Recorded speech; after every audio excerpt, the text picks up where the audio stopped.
Chers amis, bonsoir.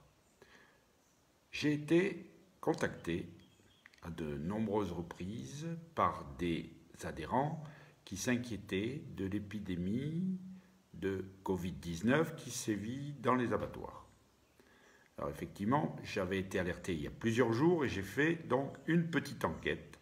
Et je tenais d'abord à vous rassurer, la viande ne transmet en aucun cas le Covid-19. Vous ne risquez rien à consommer de la viande.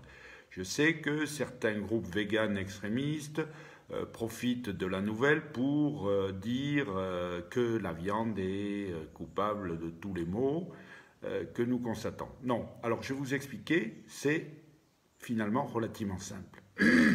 D'abord, les abattoirs sont devenus d'énormes machines, de plus en plus gigantesques.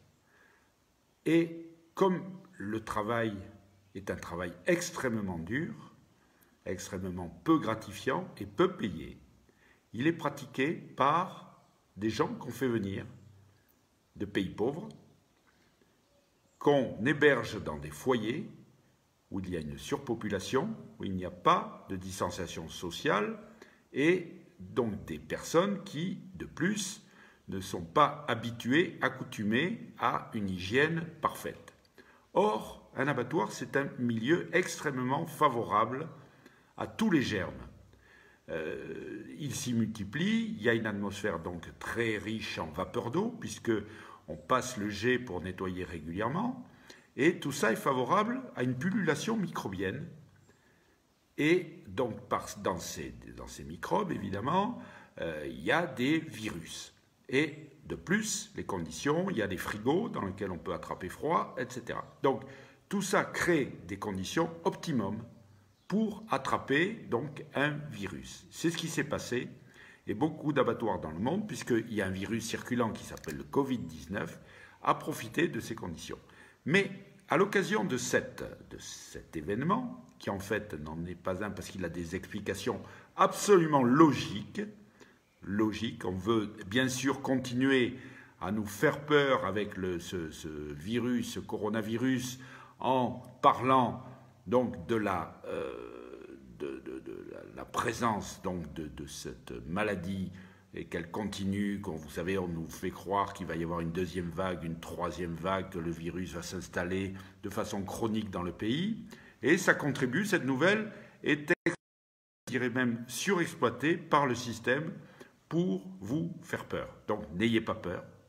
C'est quelque chose qui est tout à fait explicable par des arguments rationnels. Mais ça démontre aussi une chose, et ça va dans le sens de ce que j'essaie de vous démontrer depuis des semaines, voire même des années, à savoir que les conditions d'hygiène à l'abattoir sont fondamentales.